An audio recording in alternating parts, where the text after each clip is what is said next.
नमस्कार दोस्तों, आपका स्वागत है टेक्नोलॉजी अपडेट्स के एक नए एपिसोड में। आइए बात करते हैं कि टेक्नोलॉजी की दुनिया में क्या नया चल रहा है। सबसे पहला अपडेट निकल कर आ रहा है कि बहुत सारे cyber criminals D mart, big बाजार, विशाल और पता नहीं कौन सी अलग अलग ई कॉमर्स या ये मॉल्स वगैरह की फेक वेबसाइट बना रहे हैं और लोगों को ठग रहे हैं। ये लोग आईफोन 50 रुपए में प्रोवाइड कर रहे हैं और अलग अलग जो महंगे महंगे प्रोडक्ट हैं वो बहुत सस्ते सस्ते दरों पर प्रोवाइड कर रहे हैं। प्रॉपर लिस्टिंग कर रहे हैं उनकी, ऐसा दिखा रहे हैं जैसे भेज ही देंगे तो ये अरेस्ट वगैरह भी हुए हैं और ऐसे बहुत सारे गिरोह अभी भी एक्टिव हो सकते हैं। सो अगर आपको बहुत ज्यादा डिस्काउंट पर कोई चीज मिले तो उस पर बिल्कुल भी ना जाएं। ऐसी बहुत सारी फेक वेबसाइट गूगल पर भी आ जाती हैं जिसपे प्रोडक्ट बहुत ही सस्ते रेट पर होते हैं, तो इनके झांसे में बिल्कुल ना पड़ें और बच के रहें। और कुछ तो ये अरेस्ट भी हुए हैं। अभी पिछले कुछ दिनों में एसबीआई की जो ऑनलाइन बैंकिंग है और उनकी योनो ऐप है वो काम नहीं कर रही थी। भारत के सबसे बड़ा बैंक में इतनी बड़ी दिक्कत आ गई जिन्हें बाद में उन्होंने बोला कि हाँ ऐसा ऐसा हुआ था, टेक्निकल कुछ ग्लिच हुआ था जिसकी वजह से काम नहीं कर रहा। आपको बताऊं मैं, एचडीएफसी बैंक के ऊपर भी आरबीआई ने बहुत सारी पेनल्टीज लगाई है क्योंकि वो बहुत आउटेजेस वगैरह उसमें आ रहे थे। और एसबीआई में पहली बार इतना बड़ा आउटेज देखने को मिला कि उनकी योनो ऐप काम नहीं कर रही थी और ऑनलाइन ट्रांजैक्शन काम नहीं कर रहे थे। सो बहुत सारे लोगों ने ट्विटर पर रिपोर्ट किया और बहुत सारे लोगों ने किया कि ये तो बहुत दिनों से काम नहीं कर रहे। अब दिनों से या उस वक्त पे कुछ कह नहीं सकते, लेकिन एसबीआई की ऑनलाइन बैंकिंग और योनो ऐप बहुत वक्त तक काम नहीं कर रही थी जिससे बहुत लोगों को प्रॉब्लम आई। अब मेरे साथ भी एक प्रॉब्लम आई थी दोस्तों। मैं बाजार चला गया था, एक्चुअली कैश लेके गया नहीं था मैं, और मैं कार्ड भी घर छोड़ गया था और मैं सिर्फ अपने यूपीआई के योनो के भरोसे चला गया था। मॉल में मैंने 2-3 चीजें खरीद ली, घर का सामान, और जब पे करने की बारी आई तो वो नहीं चल रहा था। फिर दोस्तों मैंने पैसे अपने साथ में थे जो उनसे उधार मांगे और दिए, तो अभी भी काफी लफड़ा इन ऐपों के साथ दोस्तों, एम्बैरेसमेंट हो जाती है। कोई बात नहीं, आगे बढ़ते हैं। गूगल प्ले के जो लेटेस्ट पॉलिसी है उसके तहत अब जितनी भी लोन एप्लीकेशंस होंगी उनको कॉन्टैक्ट, फोटोज और एड्रेस, ये सारे जो भी परमिशंस हैं वो नहीं दिए जाएंगे। पहले क्या होता था कि ये जो लोन देने वाली एप्लीकेशन है इनके तार चाइना से जुड़े होते थे, लेकिन ये भारत में चलती थी तो ये गूगल पर आती थी, लोगों को लोन वगैरह प्रोवाइड करती थी और उसके बदले उनके फोन के कॉन्टैक्ट्स हड़प लेती थी, उनके फोटोज लीक कर देती थी, उनके कॉन्टैक्ट लेके उनको कॉल करके बोलती थी कि भाई इस आदमी ने लोन दिया, ये दे नहीं रहा है, तो बड़ी बदनामी होती थी। तो इस चीज से बचने के लिए पॉलिसीज चेंज की कि भाई अगर आप तुम लोन दे रहे हो तो तुम इंसान के पूरे कॉन्टैक्ट, उसकी जानकारी, उसके फोटोज लेने का अधिकार नहीं रखते हो। और ऐसी एप्लीकेशनों को फोटोज और आपका ये एड्रेस और कॉन्टैक्ट की क्या जरूरत है। तो ये अब उनकी पॉलिसी के तहत अब बंद हो गया है ताकि ये बाद में लोन देने के बाद लोगों को धमका ना सके। अरे धमकाते हैं ये लोग यार, इनके कनेक्शन चाइना से जुड़े होते हैं। मतलब ये चाइनीज सिटीजन यहाँ आते हैं, कुछ काम करने के भरोसे यहाँ रहते हैं और दिन में लोगों को दिखाते हैं गुड पीपल, लेकिन रात में ये लोग इलीगल लोन एप्लीकेशन चलाते हैं, लोगों को धमकाते हैं, माफियागिरी करते हैं। ये अब नहीं हो पाएगा।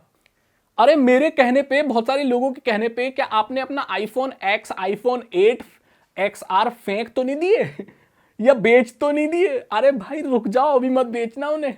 अभी एक नया अपडेट और निकल गया है। पहले मैंने आपको अपडेट दिया था ना कि आईफोन X, आईफोन 10 जो है और आईफोन 8 जो है, 8 प्लस जो है, उसमें नेक्स्ट iOS 17 का जो अपडेट है वो नहीं आएगा क्योंकि ऑलरेडी उनमें 4-5 मेजर अपडेट्स आ चुके हैं।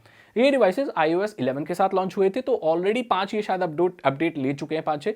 अब इसमें आगे नहीं आएगा। लेकिन एक और टिपस्टर है या कौन सा एक लीकर है वो ये कह रहा है कि जिस भी डिवाइस में, एप्पल के डिवाइस में iOS 16 सपोर्ट करता है उसके लिए iOS 17 भी आएगा।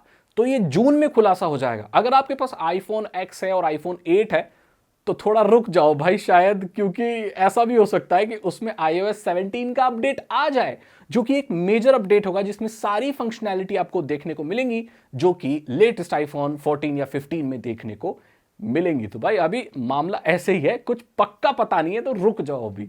अगला अपडेट निकल कर आ रहा है व्हाट्सएप की तरफ से कि व्हाट्सएप का जो नेविगेशन टैब्स है ना, जो अभी ऊपर देखने को मिलते हैं, चैट्स, कॉल्स, कॉन्टैक्ट्स और ये सब, वो शायद अब नीचे देखने को मिले। ये इसलिए क्योंकि लोगों को ऐसे पूरी उंगली ऊपर ले जानी पड़ती है ऐसे टैब्स कर इधर उधर करने के लिए व्हाट्सएप के, तो लोगों को सहूलियत हो इसलिए डिजाइन में चेंज करके वो टैब शायद अब नीचे कर दिए जाएंगे। तो नीचे कॉन्टैक्ट्स, चैट्स और कॉल्स के जो, और जो कम्युनिटी का जो नेक्स्ट टैब ऐड हुआ है वो सब आप नीचे से ही अपने फोन में नेविगेट कर सकते हो। तो बहुत अच्छी चीज है ये जल्दी ही देखने को मिलेगा आपके व्हाट्सएप में। अगला अपडेट निकल कर आ रहा है प्ले स्टेशन से। आपको पता है कि PlayStation, Sony PlayStation पहले बहुत ज्यादा पॉपुलर था अपने पोर्टेबल हैंडहेल्ड डिवाइसेस के लिए। जिसे पीएसपी कहा जाता था। 2011 के आसपास ये बड़े पॉपुलर थे। बच्चे अपने घर का खाना छोड़ देते थे, खाना वाना छोड़ देते कि पापा पीएसपी दिलाओ, नहीं तो मैं इस दुनिया से बिल्कुल भी उदास हो जाऊंगा और खाना नहीं खाऊंगा, स्कूल नहीं जाऊंगा। तो बेचारे माँ बाप दिलाते थे उनको। फिर बंद हो गया। अभी निंटेंडो वगैरह बहुत ज्यादा हैंडहेल्ड डिवाइसेस बनाने लगा, लेकिन अब सोनी फिर से मार्केट में वापस आ रहा है और इनका एक सीक्रेट प्रोजेक्ट है क्यू लाइट। वो शायद कोई हैंडहेल्ड डिवाइस है जो कि अभी नेक्स्ट जब PlayStation 5 के और ज्यादा अटैचमेंट्स और वो सारी चीजें एक्स्ट्रा चीजें निकलेंगी उसके साथ वो आ सकता है 1-2 साल में।